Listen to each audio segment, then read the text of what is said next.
CCTV 김호준의 뉴욕타임스. 안녕하세요. 김호준의 뉴욕타임스 시즌2. 오늘은 대한민국에서 요즘 가장 핫한 피플입니다. 특별한 손님. 이제 더 이상 배우로 부르지가 않죠.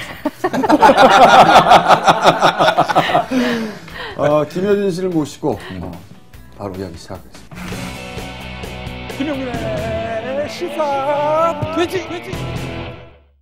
네, 김효진 씨 다 아시죠? 네. 배우로는 다 몰랐어요. 배우 시절에. 제가 7년 전에 라디오를 같이 했습니다. 8년 전에. CBS, 아무도 듣지 않았어요. 무슨 소리, CBS에서 가장 인기 있는 프로였어요. 정홍배이라고 대단한 프로그램이었죠. 거기에 토요일 날 프로그램이 뭐였냐면, 코너를 만들다 만들 게 없어가지고 아무거나 막 얘기하는 걸 만들었어요. 아마 그 코너 제목도 아마 이산이 아닌가 봐. 아무나 얘기하다가 이게 아닌가 봐. 딴 거 얘기하고. 아니 그 이산이 아닌가 봐 해놓고 몇 년 뒤엔 이산에 출연하신 거 아닙니까? 이산이 아니죠. 이렇게 가시면 안 돼요. 보통 주의해라. 긴장을 했습니다. 그 주제가 정말 아무나 얘기하는 거예요. 원래는 삼천포 가는 길로 저희가 했는데 삼천포 주민들이 굉장히 싫어한다. 싫어요. 네, 이름도 바꾸셨잖아요. 이름도 바꿨죠. 네. 이산이 아닌가 봐요. 네. 그래서 거기서 한동안 한 6개월 했나요? 네, 꽤 오래 했어요. 오래 했는데 재미가 없어서 잘렸어요. 네. 저도 같이 잘리고. 우리 여기서 굉장히 중요한 저희 둘과 김호준 총수와의 어떤 그 구분선을 확인하게 됩니다. MBC 출연 금지자, 출연 거부자, 출연자. 출연하고 있습니다 지금. 저는 MBC 사장님을 굉장히 존경하고 있습니다. 네, 전해드릴게요. 그분의 하회 같은 은혜를 입고서 제가 MBC에 출연하고 있고 정말 감사드리며 만수무강을 빕니다. 근데 저기 솔직히 말씀드리면 저도 아직 출연하고 있어요. 아, 그래요? 네, 저도 배철수의 음악 캠프를 하고 있고요. 아직 안 잘렸어요. 손석희만 안 되는 거구나. 네. 손석희만. 아니 거기 무슨 코너에 나오시죠? 시사 사안만 하지 말라는 거지. 동화 읽어주는 여자라고요. 네, 아주 짤막한 우화 같은 거를 읽고 배철수 씨와 같이 얘기 나누는 프로인데. 언제부터 한 거예요? 한지 한 2달 된 것 같아요. 네. 뭐 시사에 대한 얘기 전혀 안 하고. 안 했는데 최근에 조금씩 강도가. 그래요. 내가 그래서 연애와 세지고 국제 있어요. 정치라고 하는 거 있어요. 윤도현하고 함께. 네. 연애 얘기 53분 합니다. 그리고 1분 동안 국제 정치 하는데 요때 엑기스를 쏟아부으면 돼요. 앞에는 페인트 모션. 1분에 엑기스를 확 쏟아부으면 되거든요. 그런 방식으로 지금. 아니, 그 담당 PD분이 주시는 동화를 읽으면 되거든요. 그러니까 동화를 채택을 하는데 내용이 뭐 이런 거죠. 뭐, 그러니까 언론의 자유에 관한. 아니, 동화에 무슨 그런 게 있어? 그러니까 동화라기보다는 뭐 짤막한 우화라든가 뭐 이런 그러니까 명언 이런 건데요. 예를 들어 그 뭐 미국의 몇 대 대통령이 아들과 식사하는 자리에서 굉장히 아들이 버릇없이 뭔가 항의를 한 거예요. 그래서 엄마가 보다 혼을 좀 내라고. 그랬더니 이 대통령이 아주 훌륭하게도 지금 얘가 아버지한테 한 얘기라면 혼이 나서 마땅한데 한 사람의 시민으로서 한 얘기라면 헌법상의 권리를 지금 권리를 이상한데? 뭐라고 할 수 없다. 얘기를 해봐라. 이렇게 됐다라는 그 짤막한 내용을 가지고 갑자기 헌법상에 있어서 표현의 자유가 지지난주부터 그래서 제 생각에는 PD님이 저를 자르고 싶으실 것 같아요. 그 방법으로? 예, 그런데 뭐 지금 두고 보고 있어요. 그렇게 원래 규정상으로면은 그 프로야말로 제가 할 수가 없어요. 왜냐면 그거 일주일에 한 번 가는 고정 출연이거든요. 손석희 시선집중 같은 경우는 2주에 한 번이었고, 그건 그야말로 어차피 포맷 자체가 진보 보수 나뉘어서 토론을 하는 거였는데 혼자 얘기하는 것도 네, 거기에 만약에 편향성을 갖지 않는다면 토론 자체가 될 수가 없는 거였잖아요.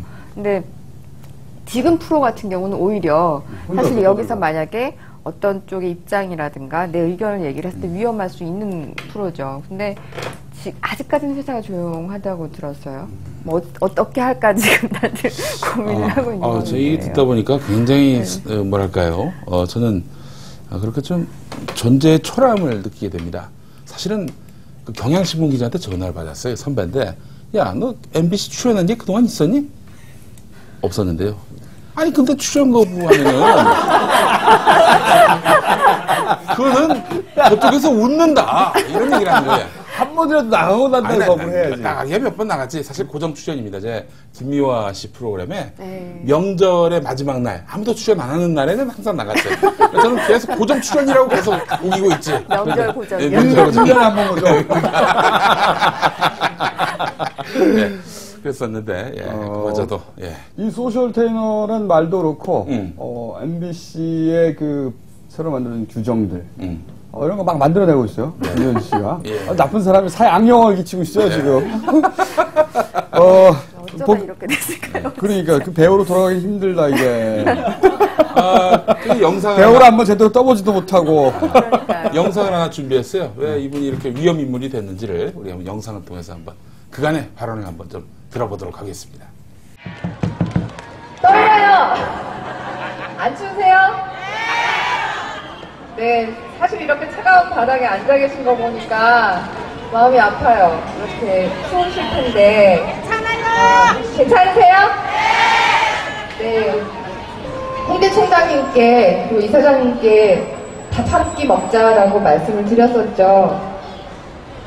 사람이면 사람과 같이 밥 먹을 수 있습니다. 함께 대화할 수 있습니다.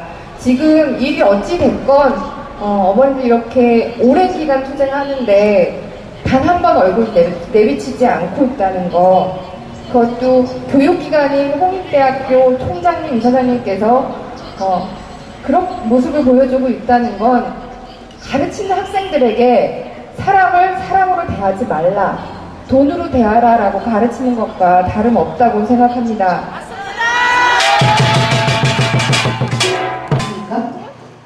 제가 홍대에서 어머님들과 함께 투쟁할 때 그런 얘기를 학생을 위해서 나온 얘기입니다. 어머님들 월급 10,000원 올려주려면 저희가 등록금 더 내야 돼요. 어떻게 학생들에서 그런 말이 나오게 합니까? 지금 대학은 학생들을 괴물로 만들고 있습니다. 오로지 자기밖에 볼 줄 모르는 괴물을 만들고 있습니다. 정확하게 대답하십시오. 당신들이 기업입니까? 교육기관입니까? 그동안 뭐 하셨습니까?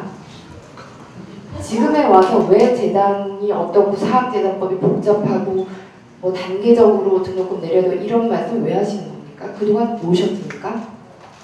여태까지 준비를 하셨어야 합니다. 공약으로 내세우시고 그래서 의원 되시고 여태까지 세금으로 월급 받으셨지 않습니까?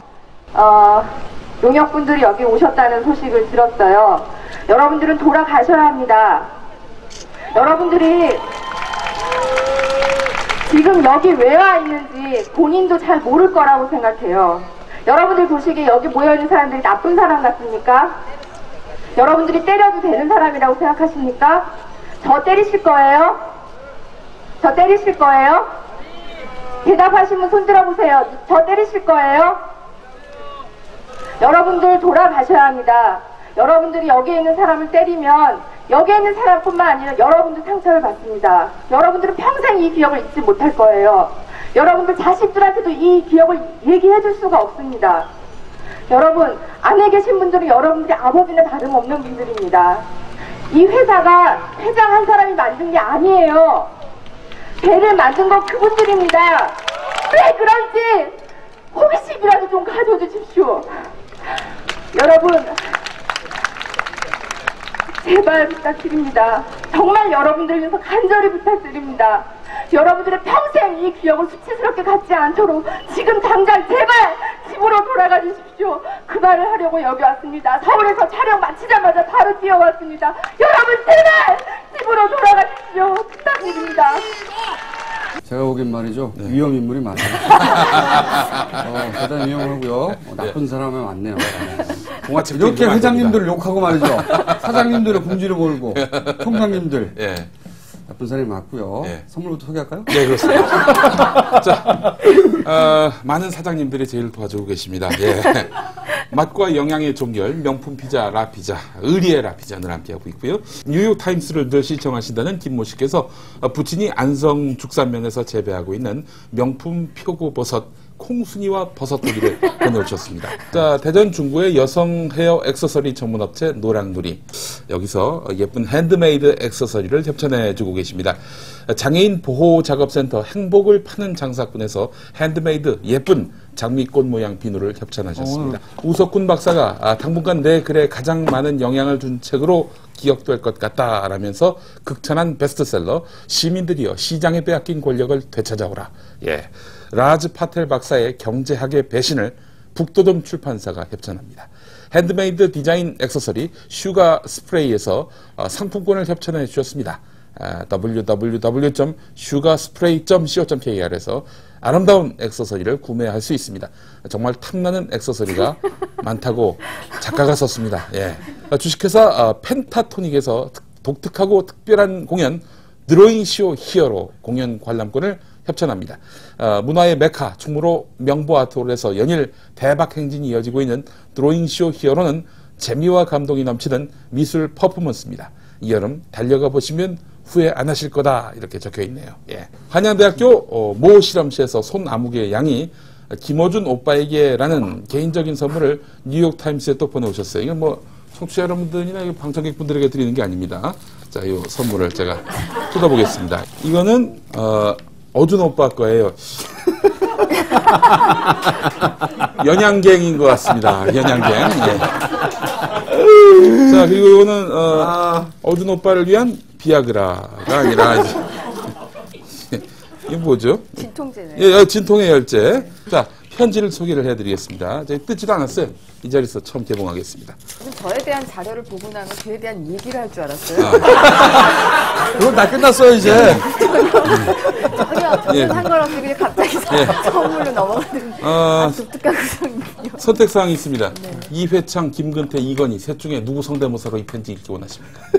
제가 선택 안 들어본 건 다 안 들어봤네요. 김근태 잘 어울려요. 김근태. 네. 안녕하십니까.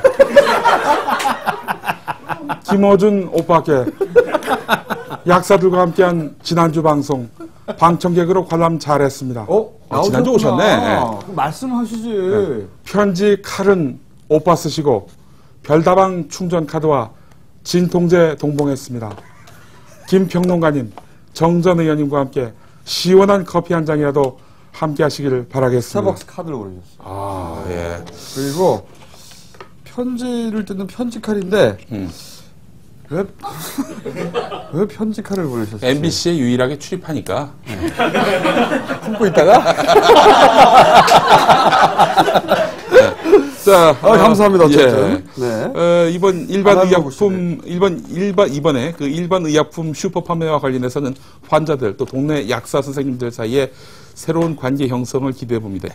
오빠와 또 같이 출연하는 분들의 유쾌한 수다와 오빠가 함께 하시는 진행 브라보입니다. 젠틀한 모습이 인상적이었어요. 건투를 바랍니다라고 해주셨습니다. 예, 자, 끈기가 없으시네요. 예, 왜요? 김근태 의원 똑같이 해주셔야죠.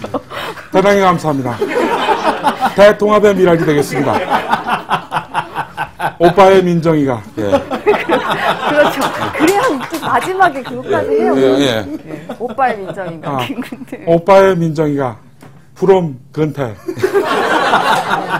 잘하셨어요. 예, 감사합니다. 자, 그리고 자마이카에서 또 왔어요. 자마이카에서 편지가 왔습니다. 또 이제 소개를 안 할 수가 없습니다. 이건 뭘로 할까요? 아까 누구라고요? 이건희. 이차이 그다음 좀 있어요. 이회창. 이차. 네. 네. 존경하는 국민 여러분 안녕하십니까. 우리네 정서상 한번 정이 없다고 거시기 하니까 커피 몇 봉지 더 보내드리오니 김용민 씨와 김어준 씨 두 분도 한 봉지씩 가져가서 맛을 보시고 나머지는 알아서 하시길 바라며 앞으로 반드시 글로벌한 프로그램으로 도약할 수 있기를 바랍니다. 자블럼 코리아 사장님으로부터 허락 없이 커피 발송했다고 모시기 할 줄 알았는데 다행히 김용민 씨가 편지 내용을 잘 읽어주셨기에 잘했다고 칭찬 무지하게 받았습니다. 편지를 잘 못 읽었으면 무능하고 부패하다 이런 얘기를 들었을 텐데 잘 읽었다고. 한 가지 부탁드릴 말씀은 다음 달 8월 27일 대구 세계 육상 선수권 대회에 출전하는 자메이카 육상 대표팀 우사인 볼트 선수에게 힘찬 응원을 부탁드리겠습니다. 자마이카에서 문모 배상. 예. 예. 자, 편지 보내주셨습니다. 재밌습니다. 대단히 감사합니다. 자, 예. 가장 중요한 시간이에요. 예. 자, 다시 돌아왔습니다. 39,800원에 저희가 모시고 있어요. 39,800원에. 저희가 유일한 광고도 한 광고예요, 이게. 샤워기. 예. 샤워기예요? 네, 샤워기. 음이온 스킨케어 샤워기. 녹과 염소를 제거하고요. 아토피를 제거한다고 합니다. 어떻게 제거하는지는 이건 영업기밀이야, 영업기밀. 예. 어떻게 제거하는지는 몰라요. 가능하면 하나 사주세요. 가능하면. 자, 다시 그 영상 얘기로 돌아가죠. 예. 김현진 씨 얘기로 잠깐 싫어요. 들어가지 마요. 안 들어가요. 근데 이 모든 게 사실은 홍익대학교 네. 별로 오래되지도 않았어요.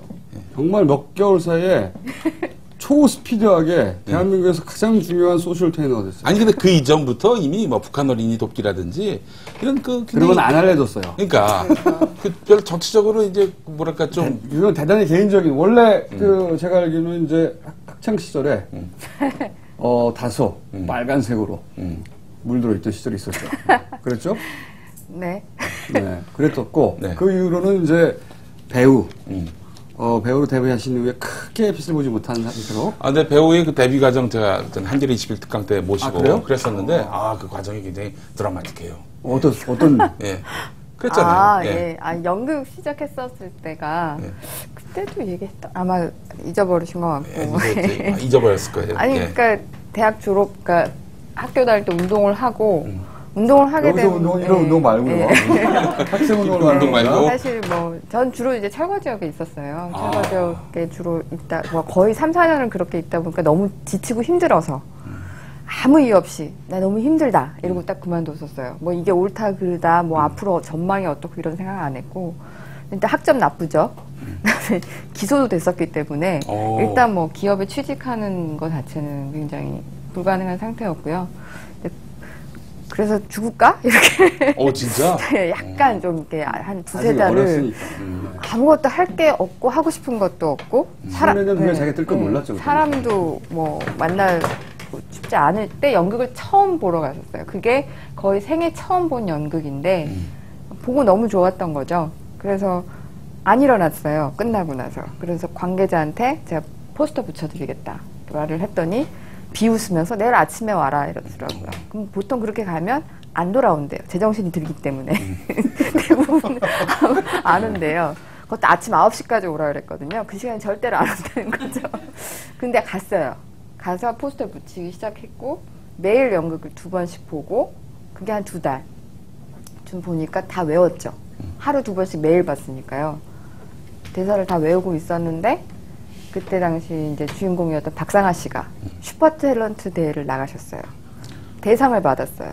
본인은 하는 우리 전두환 형님의 그 박상아 씨. 며느리. 그 박상아 씨. 그래서 다음날 안 나오셨어요. 갑자기. 근데 슈퍼모델에서. 대상이 딱 되고 나니까 뭐 인터뷰며 뭐 여러 가지 일들이 있었겠죠. 그러니까 약간 뭐 이렇게 까먹은 거나 봐요. 그럴 수도 뭐 있겠죠. 갑자기 인생이 바뀌었으니까. 그때 당시 그게 인기가 있었던 연극이거든요. 여자는 무엇으로 사는가라는 연극이었고요. 박상아 씨를 그 전날 TV에서 본 사람들이 너무 많이 온 거죠. 그래서 완전히 막 통로까지, 입석까지 다 차버린 상황에서. 대타로 시작했구나. 그렇죠. 그때 대표님이 대사 외우지라고 하셔서 대사는 외우죠. 연극을 해본 적이 한 번도 없는데 연기라고. 대사는 외웠는데 저는 연극을 학교 때고 언제고 한 번도 해본 적이 없다고 그랬더니 정 안 되면 자기가 불을 끄겠다고 그러시더라고요. 그러고 나와서 자기가 사과를 하겠다고. 잠깐 고민을 했어요. 하다가 정 안에 불을 끄면 굉장히 쪽팔리긴 하겠다. 하지만 정 안 되면 불 끄지 뭐. 그냥 정말 그렇게 생각하고 무대에 올라간 게 첫 무대였고요. 그렇게 데뷔했던 그 공연으로 1년을 공연을 했어요. 그 당시 아니 박상아가 아니잖아. 이거 없었어요?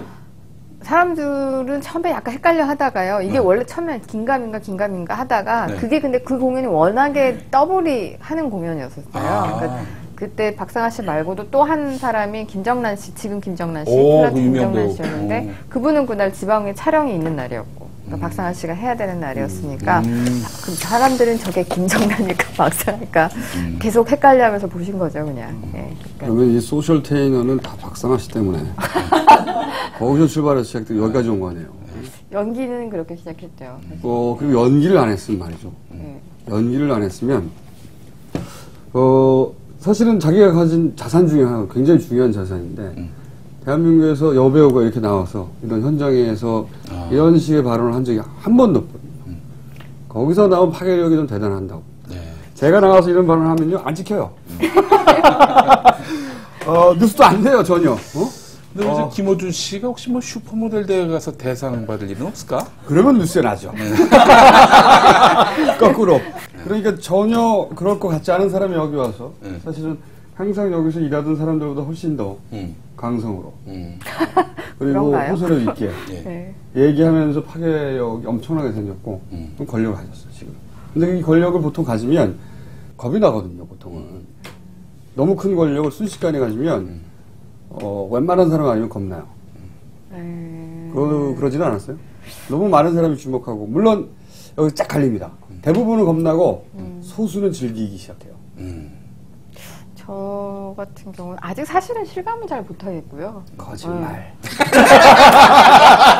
신문에 맨날 나오는데 자기 이름이 배우 때 언제 맨날 나왔어? 신문을 안 봐요. 신문을 안 보고 인터넷에 막 포탈도 안 봐요. 안 보고 정말 보는 거 오로지 트위터만 보거든요.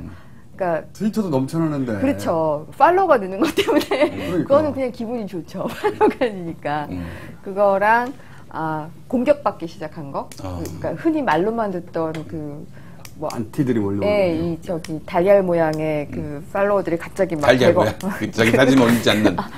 뭐 안 하시죠? 트위터 안 해가지고. 예. 달걀 모양이 뭐예요? 그러니까 자신의 프로필이나 이런 걸 전혀 올리지 공개하지 않고 않는? 기본 프로필이 기본이 달걀 달걀이에요. 예. 원래? 예. 거기에 이제 자기 사진을 왜 올리는 달걀이죠, 거거든요. 그게? 예. 그렇게 생겼어요, 달걀처럼. 참 이런 거 설명하려니까 깝깝하네, 진짜. 트위터를 안 하니까? 예. 달걀 가지고 놀고 있는 거예요, 그럼? 다들? 그래서 그 사람들이 갑자기 이렇게 대거 모여들고, 뭐, 또 저도 가끔 이름을 들어보는 사람들, 뭐 이런 사람들도 한마디씩 저에 대해서 뭔가 언급을 하고, 솔직히 가장 크게 실감을 한 게 이번이에요. 그 손석희 시선집중에서 잘리면서 무슨 규정이 생기고 하는 걸 보면서, 정말 제가 트위터에는 한마디 올렸어요. 나 그렇게 무서운 사람 아닌데, 점점점. 근데 무섭게 보였으면 이렇게 안 되죠. 예. 사실은 이제 김효진 씨보다도 김효진 씨 부부 되시는 분이 PD연합회 행사 나와가지고 이거 한 거 거기서 비롯된 거 아닌가? 사실은 그 사회가 바로 이 사람. 모르시죠? 이분으로부터 시작했어요. 예. 근데 뭘 물어봤냐면은 MBC 사장이 더 바본 것 같으냐, KBS 사장이 더 바본 것 같으냐 그랬더니 그 KBS PD는 두 사람이 지금 진검승부 중이다 이렇게 얘기를 했고 MBC PD는 우리 사장님이 더 바보예요. 그게 해가지고 여기 열받아가지고 그거 만든 거 아니에요? 그렇게 시작됐죠, 뭔가가. 그렇죠. 그분이 근데 남편분이에요. 김효진 씨의 남편분이 MBC에서 드라마 PD하고 있습니다. 네. 근데 나왔다가 딱 걸려버린 거죠. 경위서 2번 썼죠. 네. 뭐라고 써요? 경위서 거기다가 사장님을 바보라고 이야기한 이유는 그런 걸 써야 되나? 아니 근데 정말 아주 공교롭게도 사실은 이번에 MBC에서 만들어진 규정 같은 게 그 전반부는 그 사원들이 밖에 나가서 개인적인 자리든 어떤 식으로 트위터든 뭐 다른 인터뷰든 간에 회사의 명예에 누가 될 만한 발언을 해서는 안 된다. 그러니까 사원들에 대한 입막음을 하는 규정이었고 뒷부분은 거기에 출연하는 저 같은 사람이나 누군가가 어떤 특정한 입장을 대변하거나 이롭게 해서는 안 된다. 그러니까 바깥 사람들에 대한 입막음이죠. 근데 아주 공교롭게도 대표 주자가 남편하고 제가 됐어요. 우리 부부를 위한 법이다. 이렇게. 그래서 사실은 굉장히 남편이 자존심 상해했어요. 그러니까 단초를 제공한 사람은 저 사람이고. 그렇지만 저는 계속 사장님의 사회와 같은 은혜를 입어서 그건 뭐야? 출근하고 있습니다. 한 생각해보니까 저는 MBC를 절대 관둘 수 없고요. 사장님께 충성하면서 계속 생명을 이어갈 생각입니다. 그건 뭐 저희도 다 마찬가지예요. 정말 마지막까지 쫓아내기 전까지는 절대로 먼저 그만두진 않을 거예요. 근데 남편분은 원래 이게 정치적으로 대단히 뭐랄까요? 약간 보수적인 편이에요. 그렇죠. 오히려 보수적인 편이에요. 경상도 분인데 그러면은- 정치적 세계관을 이렇게 딱 맞지는 않은 것 같더라고요. 제가 인터뷰해 보니까. 예. 그래서 어떻게 얘기를 하냐면 또 남편이 머리숱이 없어요. 그냥 그러니까 자연적인 그 뭐라 그러지? 스킨헤드라고. 빡빡이입니다. 빡빡이. 네. 참 남의 얘기는 참 쉽게 하는데. 완전 조춘이라고 보시면 됩니다. 네. 완전 빡빡이. 네. 그래서 본인이 한 얘기인데 우리 집에는 빨갱이랑 뉴라이트가 같이 산다고. 자기의 머리를 보고 뉴라이트. 네오라이트. 그 뉴라고 안 하고 네오라이트라고. 네오라이트. 새로운 반짝반짝한 라이트와 저보고 이제 요즘에는 농담처럼 빨갱이라고 얘기하죠. 저는 뭐 긍정도 부정도 하지 않습니다. 네. 부부 생활은 더 자세히 궁금하지는 않고요.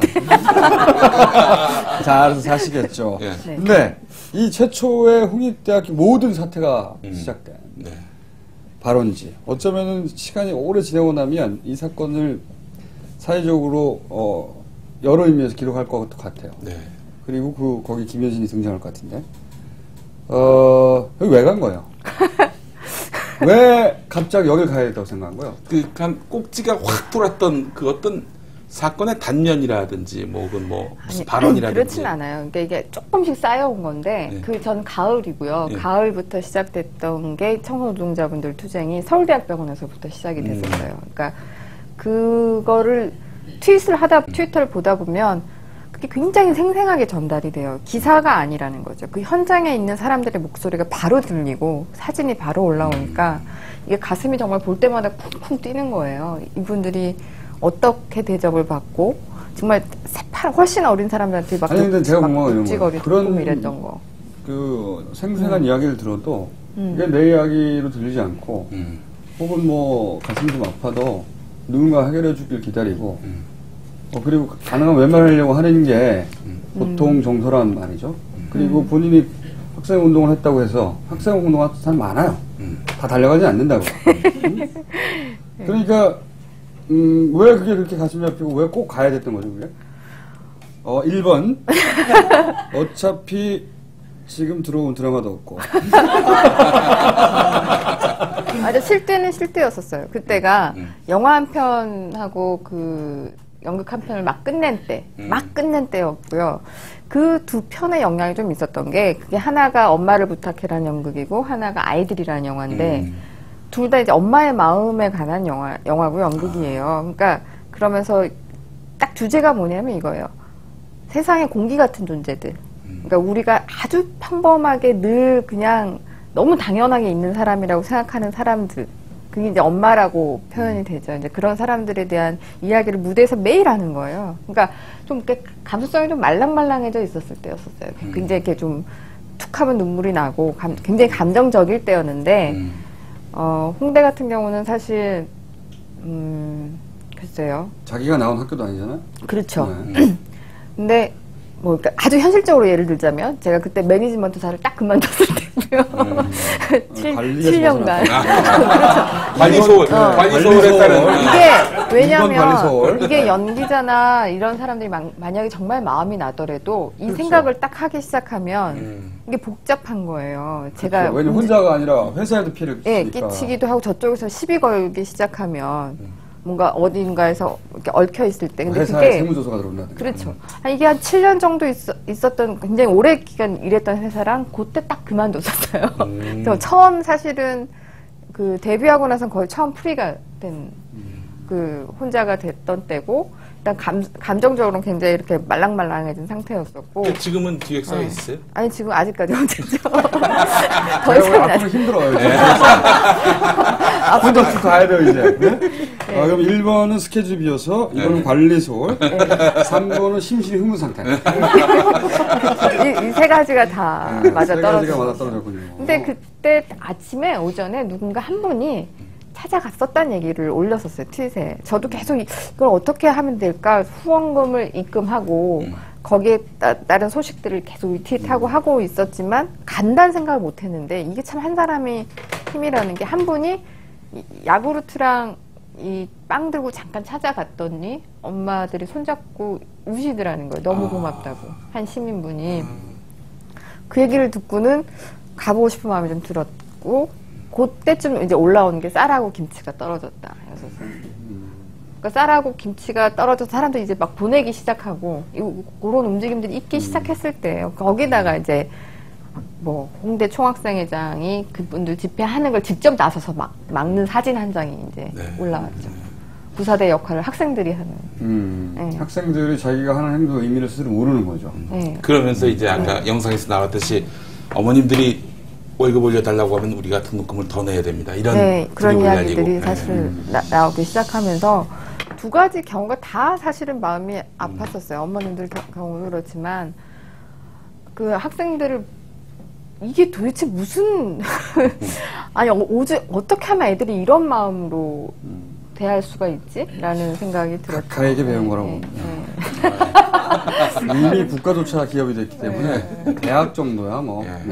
당연히 기업의 관점에서 보는. 각하가 온 세계로부터 존경과 그렇죠. 최근에 놀라운 소식 들었다면서요? 노르웨이의 이 학살범 그 사람이 우리 각하를 존경하고 만나보고 싶다. 이런 이야기를 했고. 이런 걸 빅엿이라고 하죠. 땡큐. 아닌데 사실은 우리 노르웨이에서 큰 엿이 날라고. 제가 이제 생긴 걸로 봐서는 우리 기보준 총수보다 한 2살이 많아 보이긴 합니다만은 우리 여진 누님이십니다. 깜짝 놀래. 누님. 어머나. 이분이 깃발 들 때마다 제가 부안을 했습니다. 이번에 MBC 그 사건도 이분이 깃발 드니까 결국 이제 나도 출연 거부하겠다. 뭐 나간 것도 없지만 그랬고 그 당시 제가 돈을 쐈어요. 몇십만 원. 그때. 어디다가 쐈어요? 홍대? 홍대 홍대. 근데 그 일이.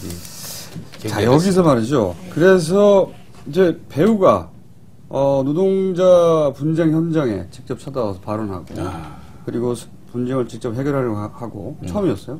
그 사람들이 굉장히 주목했습니다. 저는 처음에 일회성으로 끝날 줄 알았어요. 저는 김현진 씨를 알았기 때문에 그 기획사가 생기고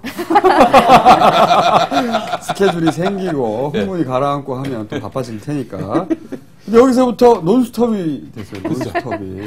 거의 계속 이게 에스컬레이팅이 되고 있어요. 이게 각하의 공덕이죠. 너무나 많은 사건을 사방에 터뜨려 주시니까.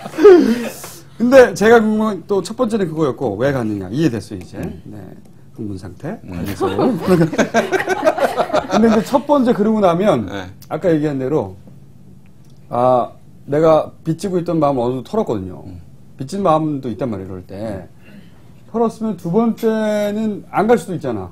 왜 계속 연속으로 왜 멈출 수가 없었던 거죠?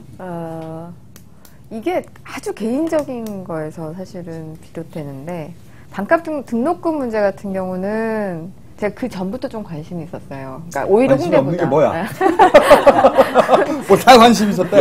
연기에 관심이.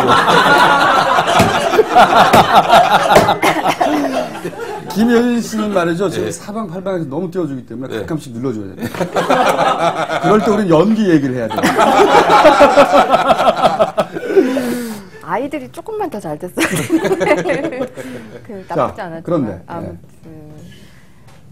근데 사실 굉장히 가벼운 마음으로 한 거예요. 등록금 같은 경우는 제가 그것도 좀 오래됐어요. 한 2, 3년 동안 대학생들하고 같이 인도나 이런 데 다녀오는 봉사활동 프로그램들을 했었어요. 그것도 한 달, 2달 이렇게 갔다 왔었거든요. 그러니까 대학생들을 만날 기회가 되게 많았었어요. 거기랑 그러니까 열린 아카데미라 그래서 대학생들 직접 만나서 다른 분들하고 얘기 나누는 요거 비슷한 이런 토크쇼 같은 것도 하고 있었고, 근데 등록금 문제가 진짜 너무 심각하다라는 거를 알고 있었고요. 그랬을 때 그 홍대 일을 하면 보면서 연관이 되잖아요. 그럼 학생들이 왜 이렇게 지약가림 하느라고 저렇게 급급할까? 아무것도 못 보고 오로지 자기 것만 볼 수밖에 없을까? 거기에 이제 등록금 문제가 있더라고요, 같이. 예. 그 홍익대 같은 경우는 그 당시 뭐 적립금이 그 참여연대에서 나온 자료에 의하면 적립금이 이미 뭐 8천억, 그러니까 등록금 유보금이 등록금으로 받아서 남겨서 쌓아놓은 돈이 8천억인데 학생들한테는 그 어머님들 돈 그거 몇백 원 올려주면 너네 등록금 올려야 된다 이런 식의 얘기를 하고 있고 학생들은 그 비싼 등록금을 내느라고 정말 허리가 휘고 장학금 받느라 아르바이트를 하느라 자기 외에 어떤 것도 눈에 들어오지 않는 상태라는 거죠. 뭐 이제 그런 것 때문에 사실 참여연대 쪽에서 릴레이 반값 등록금 시위를 하고 있었고 그 중에 한 명으로 사실 나와달라는 요청을 했을 때 거절할 이유가 없어서 나간 거죠. 별로 뭐 저는 못해요 이렇게 그때도 아직 한가하고 그냥 스케줄이 비어있었고 사실은 근데 우리 김효진 씨 그 이 반값 등록금과 관련한 내용들 굉장히 쾌활합니다. 우리 반값 등록금 안 되면 우리 반만 내자 이 운동 아니에요?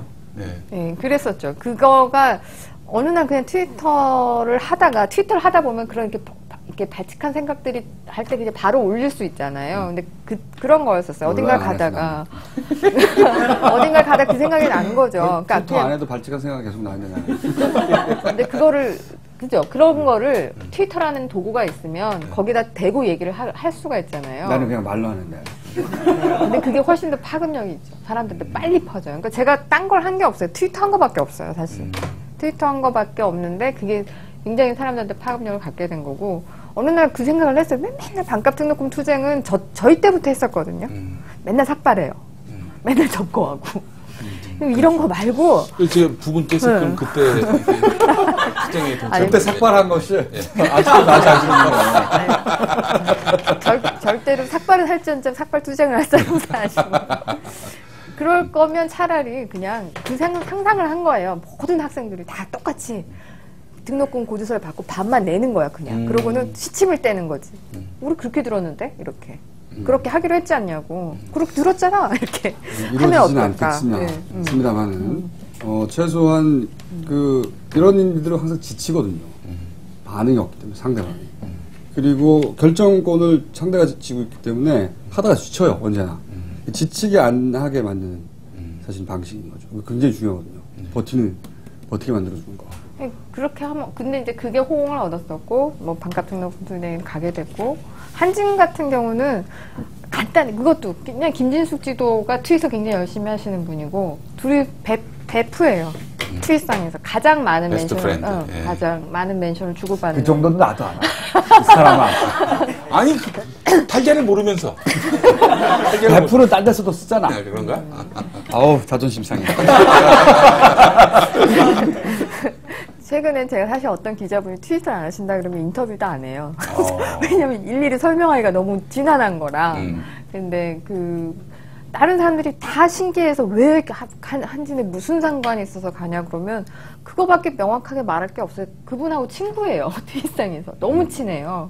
그러니까 하루에도 수십 번씩 멘션을 주고받고 이러다 보니 뭐 그분이 아는 사람이 된 거고 보러 가게 된 거고 그분의 일에 관심을 갖게 된 거고 이렇게 된 거죠. 그리고 또 한 가지는 제가 보기엔 이제 김효진 씨가 왜 이렇게 사실은 사회적 권력을 획득했어요. 이건 하고 싶다고 되는 게 아니거든요. 그렇죠. 그러고 싶어 하는 사람 되게 많아요. 많은데 그럴 수 있었던 건 본인 스스로 그럴 권력을 가질 만한 자질이 있어야 되는데 그 중에 하나가 굉장히 호소력 있는 연설. 희망버스에서 내린 직후였나요? 아까 네. 영상에 나온 거. 이거는 내가 보기에는 특별히 준비한 건 아니거든요. 네. 전혀 아니에요. 특별히 준비할 머리가 되지는 않아요. 현장에서 자기 감정 가는 대로 한 건데, 그죠? 네. 그게 이제 사람 심금을 울리는 면이 있어요, 보면. 네. 그거는 어디서 나온 걸까요? 연극을 한 것이 도움이 됐을까요? 도움이 되겠죠. 아무래도. 그리고 뭐 어떤 분들은 저한테 이제 그 말을 하세요. 그러니까 너무 감성적이고 감정적으로 이제 호소를 한다라고 하는데 사실이에요. 그러니까 감정적이고 감성적으로 아까 말했듯이 흥분 상태에서 뛰어가는 거고 가서 얘기하는 거기 때문에 그럴 수밖에 사실은 없고요. 제가 거기를 그날 가게 된 한 장의 사진이 있어요. 그것도 이제 트위터에서 올라온 건데 그 용역이 거기 앞에 있던 용역 친구가 완전 무장을 한 채 원래 법상으로 그렇게 못하게 돼 있거든요. 근데 정말 용역이. 경찰하고 똑같이 그 방패로 빈손에 그 나이드시 노동자분들 이렇게 내리치는 이 사진이 한 장이 탁 찍혔어요. 그걸 보고 살짝 돌았죠. 돌았죠. 그래서 사실은 희망버스보다 제가 먼저 갔어요. 촬영을 마치자마자 KTX 타고 갔죠, 저는. 먼저 갔는데 보니까 앞에 이제 용역들이 쫙 깔려 있는데 실제로 가서 딱 봤는데 얘들 보니까 19, 20인인 거예요, 얼굴이. 그냥 애기 얼굴이 하얀. 포동포동 해가지고. 자기가 뭐 하는지 모르고 온 거죠. 네. 네. 그러고는 저 나타나니까 웅성웅성 연예인 아니야? 연예인 아니야? 이렇게. 웅성웅성 막 이래요. 근데 그런 친구들이 있고 아닌 친구들도 있어요. 굉장히 거기에 이미 잔뼈가 네. 굵었고. 그래서 제가 그렇죠. 아까 그 소설 저 때릴 거예요? 그랬더니 정말 네! 이렇게 대답했던 친구도 있어요. 그리고 저한테 막 욕하고 막 정말 그 입에 담지 못할 말들 하고 했던 친구들 분명히 있긴 하지만 대부분의 친구들은 그렇지가 않은 거예요. 그리고 사실 그날 희망버스 1차 했던 가셨던 분들 대부분 다 들어갔잖아요. 네. 들어갔던 이유가 솔직히 중간쯤에 그 용역 아이들은 다 도망갔어요. 그거 놓고 다 도망갔어요. 어느 순간 소화기를 확 뿌리더니 딱 소화기가 착 거치니까 사라졌어요, 애들이. 김현준 씨의 그 연설에 감동 강화된 그거는 아니고 애들이 겁이 난 거죠, 이제. 이제 그제서야 약간, 이게 지금 뭔가 내가 그냥 한 5만원 일당 받자고 와서 될 일이 아니다라는 생각이 든 거죠. 사실은. 지금 말씀하신 게 너무 섬뜩한데, 이런 놈들이, 이건 나중에는 진짜 채소 농장을 하고 말이죠. 그리고 각하를 막 존경하고 말이죠. 그렇게 되는 게 아닌가는 너무 염려가 되는 거예요. 예. 어쨌든 그 이름을 외워야 되겠네요. 예. 그 노르웨이. 그 친구, 내 이름을 좀 알아볼게. 이름이 어려워. 안데르스 베링 브레이 비크. 예. 이름이 좀 더럽네. 예. 외워서 못 안 외워질 것 같고. 어쨌든 뭐 각하께서 한번 날아가서 만나 주셨으면 좋겠네요. 아무래도 정치 세계도 좀 통할 것 같고 그런데. 아니, 그 섬에서 단둘이 만나게 했으면 좋겠어. 하면서요? 총은 누구 손에 쥐어줍니까?